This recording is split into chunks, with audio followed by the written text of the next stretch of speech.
Well, you're still on to The Breakfast on PlusTvAfrica. It's time for us to take you through the pages of a national dailies. We call it Off the Press. Ezekiel Nya-Etok is on standby. He joins the conversation in no time, a public affairs analyst. Ezekiel Nya-Etok, it's good to have you join us this morning.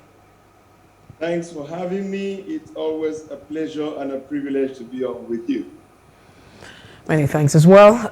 Let's take a look at the Nigerian Tribune this morning. Looking at the front page of the Nigerian Tribune.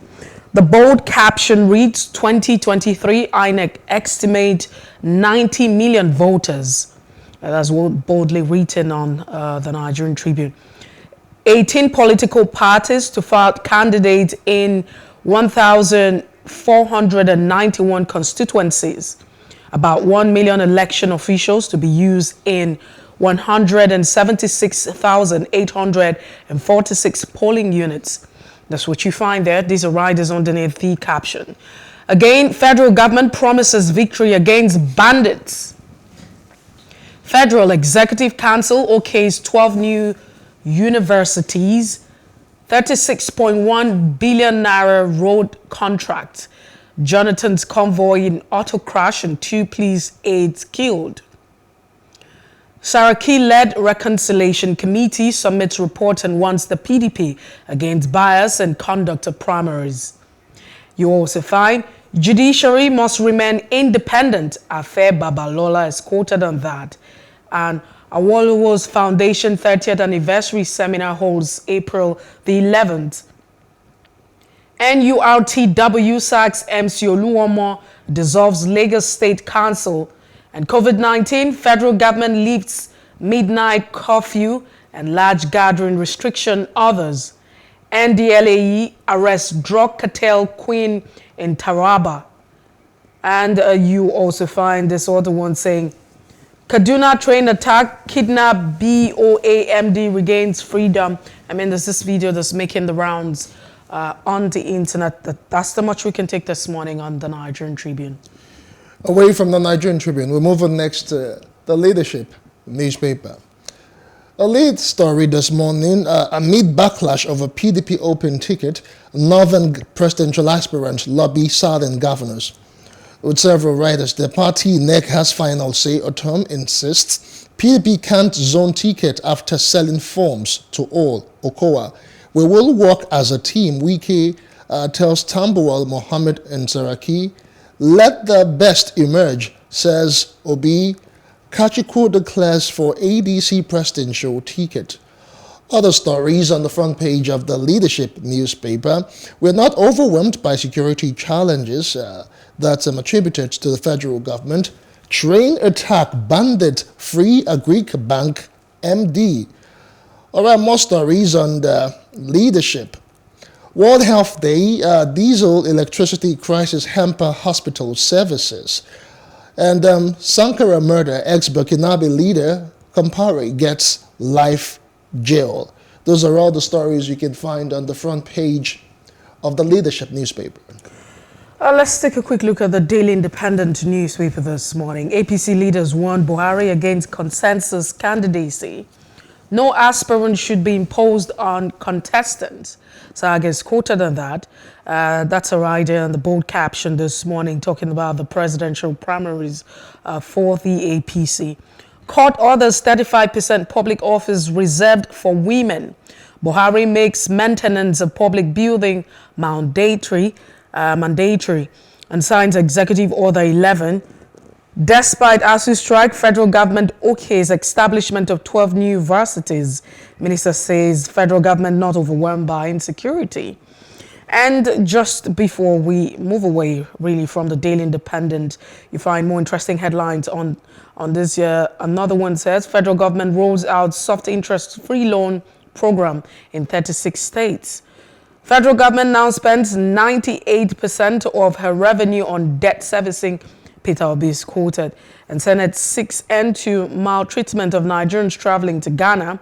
CBN penalizes bank for flouting cryptocurrency directives. And again, COVID-19, federal government lifts midnight curfew and crowd restrictions. These are the headlines on the Daily Independent. All right, away from that to the Nation newspaper. The lead story for this morning, 2023 presidential ticket, PDP to jettison zoning, that's on the Nation newspaper. Above the masthead, IG fires 9 policemen over planned strike. NIN SIM linkage, angry subscribers besiege enrollment centers. Let's just lie to the Punch newspaper. A PDP panel dumps zoning, fears North voting strength. That's the lead story on the Punch newspaper this morning. Reps meet service chiefs. CDS seeks support against terrorists. Unemployment looms as truckers lament 50% drop in charges. Ogun Church scatters as preacher dies during sermon. Ezekiel Nya-Etok, it's good to have you join us this morning. Ezekiel Nya-Etok, can you hear us? Good morning. Thank you for joining us. Yes, thanks for having me, like I said. All right. Can you hear me now? Loud and clear. Thank you so much. Let's take a look at the Nigerian Tribune this morning. It talks about the 2023 elections and the fact that the umpire, INEC, estimates 90 million voters. Does this sound like a plus for us in the general elections? In a sense, yes. But when you look at our youthful population and you look at what they do on the internet, which tells you the number of them that have that are enlightened enough to be involved with the internet, particularly the Facebook, the Twitter, the Instagram, it means that that is even less than the number of youths that qualify to vote. So when you put the adults as well, then we should be getting something in the neighborhood of probably 120, 150 million. But I believe that with the improvement in our electoral systems, there will be a lot more confidence of people, particularly the young people, to come into the process. But I think it's progress, no matter how you look at it. I believe it's progress of some sort. All right, on the leadership newspaper, let's take the main story. Northern presidential aspirants lobby Southern governors. That's coming amid the backlash over PDP open ticket. Mr. Nya-Etok, can you get your comment concerning I've been a national chairman of the party, and there's something in party practice which has to do with funding of parties. INEC has to make a certain policy. I've written this to them before, and I'll keep writing and I keep saying, you need to come to bring something ingenious that will make members of the party to pay membership dues. Because funding of parties is a major concern of parties when you talk in terms of internal democracy and the decisions that they take. By the time that you don't fund parties and parties are to fund themselves, one of the greatest sources of revenue to the parties is selling of forms. And they know that they want to take APC, for instance. APC rakes in billions from sales of forms. When you talk in terms of saying a presidential ticket goes for 40 million, and then you have about 10 people, that's 400 million. But that's nothing compared with that of the governors. I'll tell you, for instance, in 2007, when I contested the governorship of Akwa Ibom, 21 of us bought forms, 21 in Akwa Ibom State alone. 28, but 21 of us were screened and allowed to participate. So if you think Akwa Ibom alone has 28 aspirants, now reduce that number by half or thereabout and take 15 as a mid and multiply 15 by 30. You're talking in terms of some in the neighborhood of 450. Multiply that by 10 to 15 million. That tells you the billions they're raking. They don't care that they are going to have a consensus and get one person to. What they do is they allow these 10, 15, 20 people to buy forms. They allow these people to go around and campaign and start to feel they can win, And then the dying minute, you tell them to step down.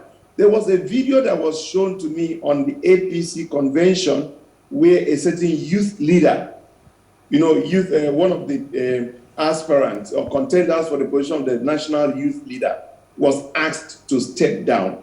He came and stepped down, but in tears. You could see the pain, you could see the frustration. This young man had worked hard enough to see his chances, and just the dying minute, you tell him to step down for another person. It's fraudulent. It's fraudulent because parties want to make money at the pain, at the expense, at the emotions and the sentiment of the people. I think INEC should actually look at this matter again. Parties should start early enough to have their criteria and guidelines. We are zoning it to A or to B or to this zone so that aspirants from other zones who really feel they can win this election, they have liberty to leave the party and go somewhere else. And if you're a good party member and you respect the zoning formula, you drop your ambition and think of something else. But when you throw it open and make all the money, and then you work on the emotions and the sentiments of the people, and at the dying minute, you know what you had wanted to do from the beginning, and you do it, I think it is injustice and it's unfair. Parties should look at this question of consensus at dying minute again. All right, Ezekiel, Nya-Etok, let's look at the rider of the Nigerian Tribune that talks about INEC and the estimated number of voters that we're looking at this point in time. Also, we're also looking at a case where 18 political parties would be putting out their candidates ahead of the 2023 elections. I mean, looking at the presidential elections as well. Do you think that this is healthy? Because we know how this pans out at the end of the day, if you look at the records. Don't you think that it's time that we tell ourselves the truth? Let's stay with the two-party system. I'm afraid that's not the truth. That's far from the truth. Having 18 parties on the ballot is not unwieldy. I always give a very little illustration. There was this guy in Anambra State. He went for primaries for Senate and his party refused to give him the ticket. And the guy said, look, Ifeanyi Uba, let me be specific. The guy said, I am loved by the people and I will win this election. They said, to hell with you. And they kicked him out. He left at that point in time, imagine 0 hour, and went to YPP. And what happened? He won the election. Now, if there were two parties, what would have been the fate of Andy Uba? So the media's concentration on two parties is even unhealthy. Because these two parties have become merchants. And we know who they are. And you say Nigerians should stick with them? No. Let people look at what is happening in ADC today. Nigerians are going to be in for a pleasant shock. Look at the people coming in. These are people that will not, you need to listen to them. We need to drop this mentality of party and start to concentrate on persons. Let's do an analysis of the people. APC is not governing, is not presiding over Nigeria today. APC is not. One man, Mr. Buhari is. In my state, PDP is not in charge of Akwa Ibom. One man, Mr. Udom Emmanuel is. So at the end of the day, this our preoccupation with party is wrong. We're not thinking. We should look at the people that want to be. Forget the parties. Forget this PDP, APC, PDP, APC. You kind of run into the psyche of Nigerians that any third person is waste of time, is waste of time, is waste. That is the narrative of the politicians, and the media should not buy into it. If Ifeanyi Uba did not have an alternative, he will not be a senator today. He is a senator today because he had an option. There are people who are vibrant. Look at what is in one of the papers today. I read what Mr. Kachiku put up as his opening argument.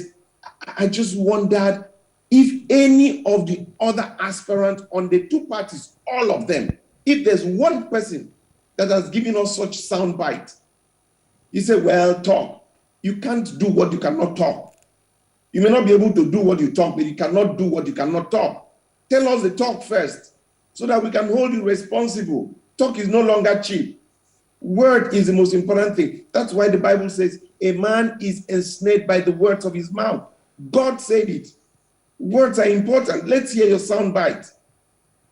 I want to see these people debate. In Akwa Ibom on the 18th or 17th of this month, a group of people have asked, those who are interested to come on to debate. You'll be shocked that the so-called big boys are afraid to come out. I will be on the podium by the grace of God. Let Akwa Ibom see who is who. Right now, the social media is a podium for all Nigerians who want to be president. Let them engage us. Give us your opening arguments. Give us your game plans. Give us your vision, not the one they write. You see, by the time you engage with people, you will know the ones that were written for them and they just read out, and the ones that come with them. Cross-examine them, drill them. Let us do the profiling of the next CEO of Nigeria. Please don't tell me about these big parties again. So I don't agree with you at all that let us tell ourselves the truth. It comes to two parties. God forbid. All right, let's go to the Daily Independent newspaper. There are several stories, but let's take the first one. You know what happened not so long ago at the National Assembly when some gender-based, bills, were rejected. But there is an update right now. Court orders 35% public offices reserved for women. How do you react to that, Mr. Nya-Etok? I completely, there's a group called He for She, by AULO, African Women in Leadership Organization, and in that group, which is like advocating the rights of women, supporting the women, there is a subgroup called He for She, which is men who support the cause of women, and I'm a very active participant on that platform for two reasons. Maybe mine is an exception. I had a mother that was the best mother anybody could have, extremely enterprising, extremely focused, and she largely made me who I am today, being able to know what to do and when to do and how to do. That was a woman that stopped school in primary 3, and yet she became an Amazon. I have a wife that is just, most of the things I say on television, let me tell you something, there's a back room. She's watching this, and when I'm through, she's going to just sit down and analyze everything I said and tell me why this was not it. That's what helps me to improve. If you have such a wife, guy, you cannot but be good, I'm telling you. And then my daughter, awesome. Amen. She's just something else, blessed. So maybe I'm blessed to have women around me who have helped me to be who I am today. And even in my office, I've seen that women are the most trusted, the most committed, the most reliable, the most resourceful. So if we have a country that is going down, I think that the best favor we can do ourselves is to bring as many women as possible into the field. If I had my way, I would say 40%. So if they say 35%, Nigerians, we will only be doing ourselves. Women have this moral conscience. Even if they want to steal, they know when to, oh boy, this is too much. There's something I want to do at home. My wife said, you can't now. I'm saying, look, this boy. She said, no, he can't. Politics or no politics, you're a human being. This is unfair.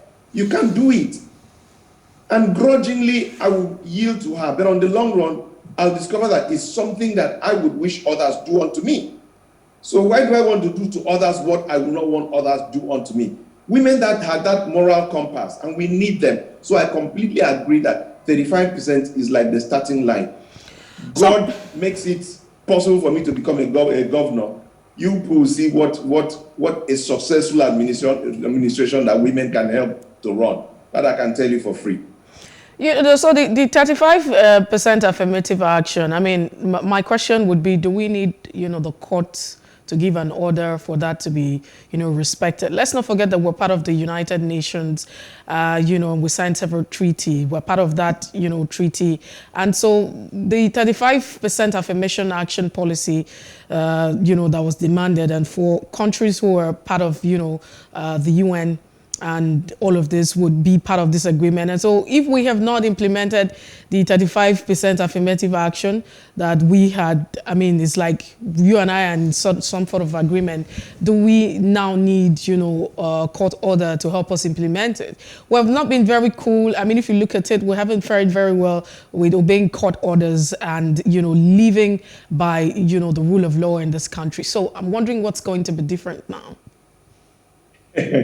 What's going to be different is that you look for every possible way to kill the rat. The law has come, the rat has refused to die. Appeals have come, the rat has refused to die. Let's try the court. If the rat refuses to die, we'll try something else. So I think instead of just sitting down and moaning, it's a good step. And maybe the court action will highlight this some more and bring to the fore the realities and the facts. For instance, because of that court action, it's now a bold headline. Because it's a bold headline, there's a media conversation about it. Because there's a media conversation about it, there is an awakened interest in it. And then there are one or two people who are going to say, oh, we didn't know, we didn't think, okay, let's do it. So I think that any means that we can adopt to be able to kill the rat, push this through, we should not leave any stone unturned. All right, so quickly, we look at the Daily Independent newspaper. It talks about, despite ASU strike, federal government okays establishment of 12 new universities. So ASU is fuming that, you know, the federal government has given approval, license for establishment of 12 private universities in Nigeria. But some people will think that this is actually a good one because we seem to have, you know, a number of students out there that cannot be accommodated, you know, in the conventional universities, even though some of them, you have University of Technology, you know, a little bit of conventional, if you may say, for the private university. But I'd like to share your thoughts on this. ASU seem to be very displeased. Why? You see, the question of education in Nigeria is a combination of necessity and enterprise.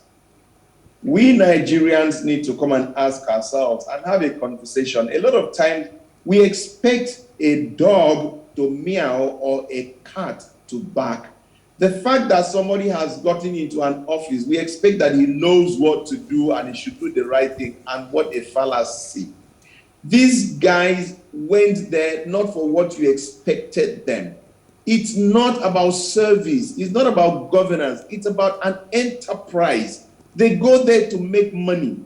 Unfortunately, because we did not think about it earlier, they are there. So since yesterday was the best time to plant a tree, the next best time is today. So to that extent, they are already in the office. What do? It is now up to us who are outside to see how we can. It's like there's a driver who is visually impaired. The best you can do is go close to that driver and say, oh, turn left. Okay, slow down.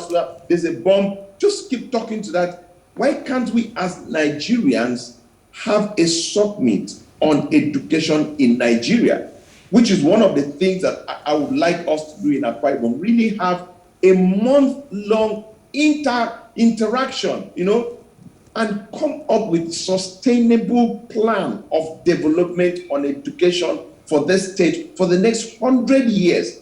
And it will be a non-partisan platform. It will not be Nya-Etok said, but the people say. That animation of we the people. I could be a facilitator. You must bring APC, PDP, you know, YPP, bring everybody on board, the academia, the intellectuals, bring everybody to brainstorm and map out a plan for the state. We really don't have an education policy that has the buy-in of Nigerians.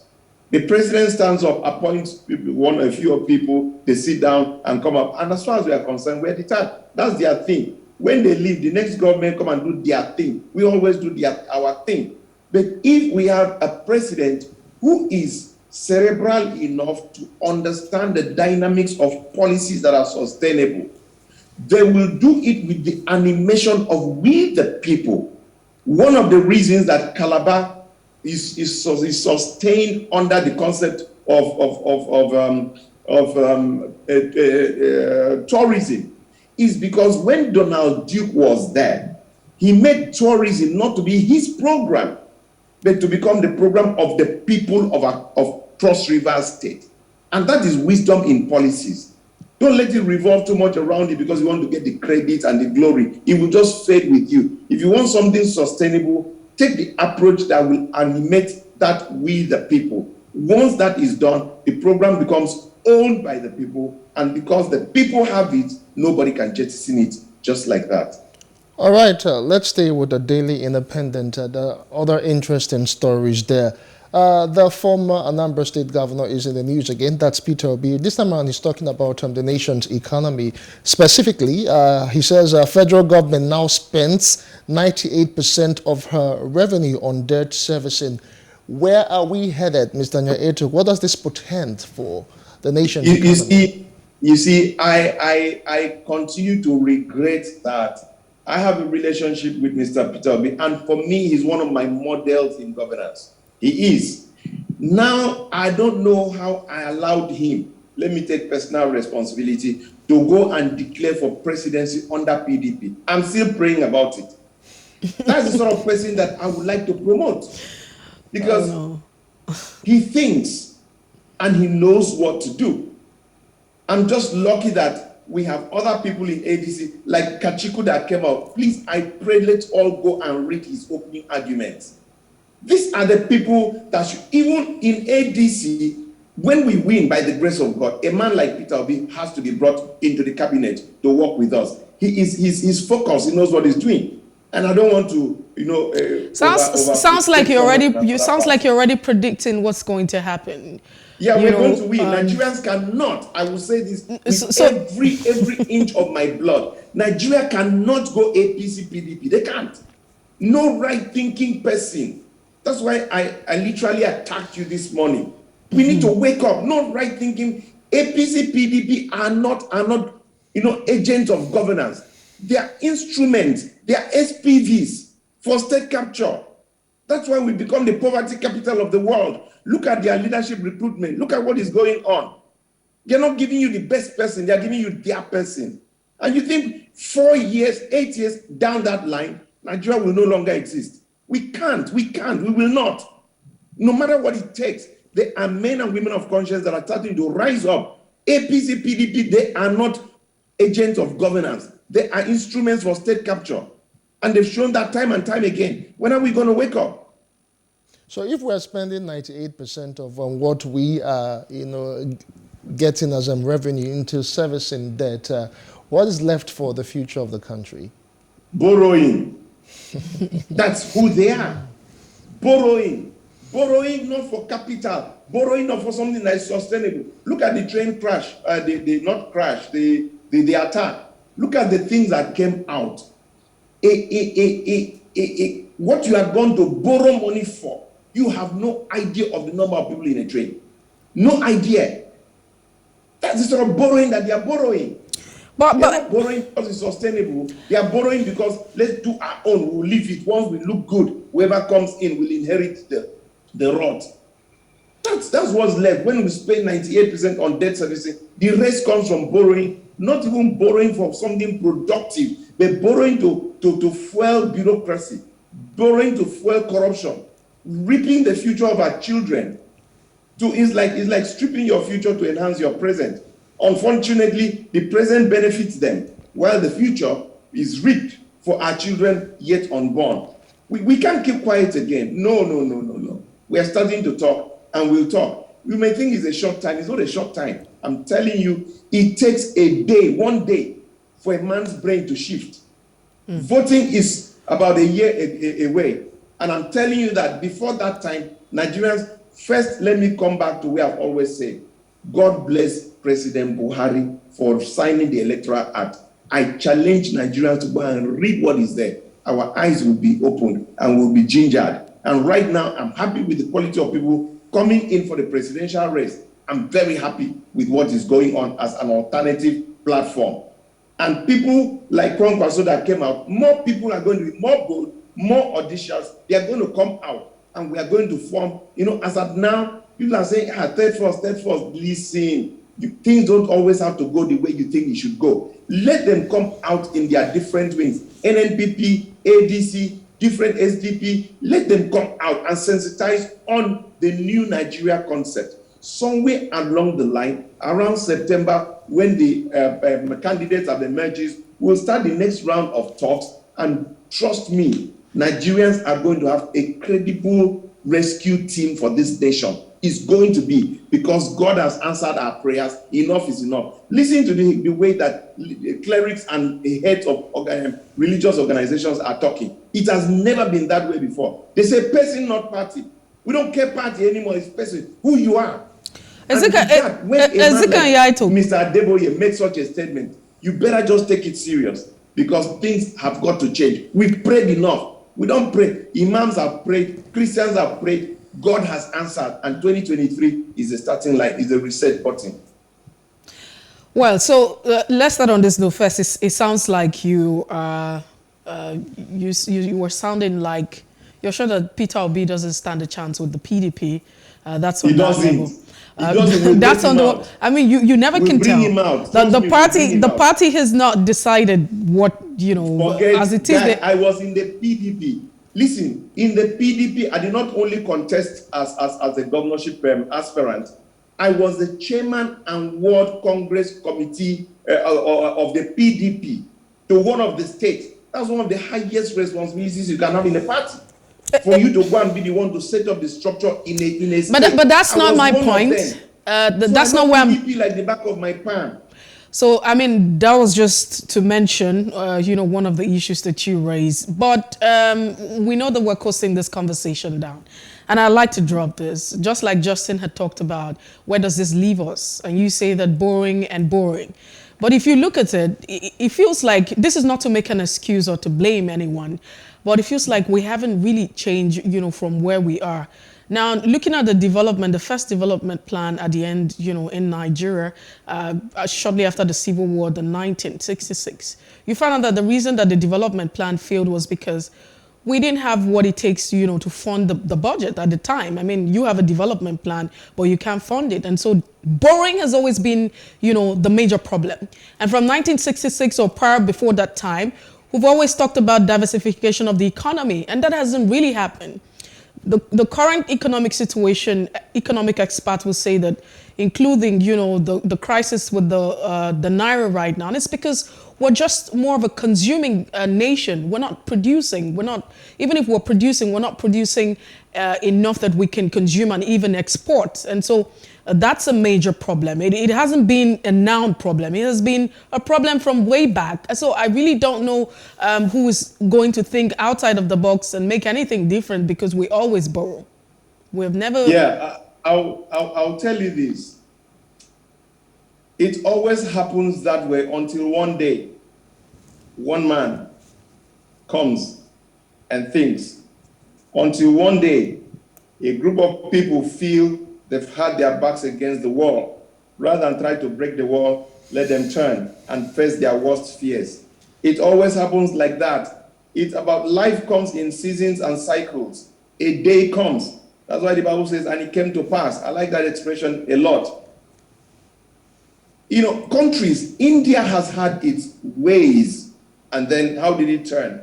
Malaysia has had its ways, how did it turn? Singapore has had its ways, how did it turn? Nigeria is having its ways. The question in the next 10 years will be, how did it turn? And we are about to answer that question now. That is being like that does not mean it will always be like that. A day comes, and that day is here. That's why you see some of us shouting ourselves hoarse, because we don't want the journey of 12 days to take 40 years. Eventually, the Israelites will get into the promised land eventually. But let's be the catalyst to make it faster. That's why we're rising and saying, forget party, start to talk people. What is Peter Obi saying? What is Kachiku saying? What is Shinopela saying? What is, Wale Adewale saying? These are people. What is Moye saying? Chukwuka. These are young people, vibrant people, old people. You know, there are two types of age. Let me end on this platform, and we need to think about this. There's two types of age. There's the biological age, and there's what I may call the sociological age. A young man of 20 who has been stuck with a politician for the past 5 years since he was 15, a 70-year-old politician. That guy at 20 has the mentality of a 70-year-old politician. So his age is irrelevant. And yet a man at 70 who's come to see that his life has lost meaning and wants to change, and that he can only change by grooming the young people, opening the doors to bring them in. He's the one that's going to think about the young people, care about the young people, work for the young people, while the young person with the political mentality is thinking of how to chop money, rip the company, economy dry and things like that. So let's know when we talk age, who we are talking about. Right now, the concern should be for the young people, and I want the old people like myself, whom God has blessed, to turn back and think of the younger generation and be the door openers for them. That is my challenge, and that is right now my passion. All right, thank you so much for your comments, your thoughts, and all that you have shared today, and of course your passion for the young people. We do pray the young people will actually, take that as a challenge and actually do what is required to push the nation forward. We do appreciate your time yet again, Mr. Ezekiel Nya-Etok, today. Thanks so much, and God bless you all. Thank you. Thank you so much. Justin. It is still the breakfast. You're going to say something? No, I'm just saying. All right, it is still the breakfast on Plus TV Africa. We'll take a bit of a breather. We'll go back and see what happened this day in history. Stay with us.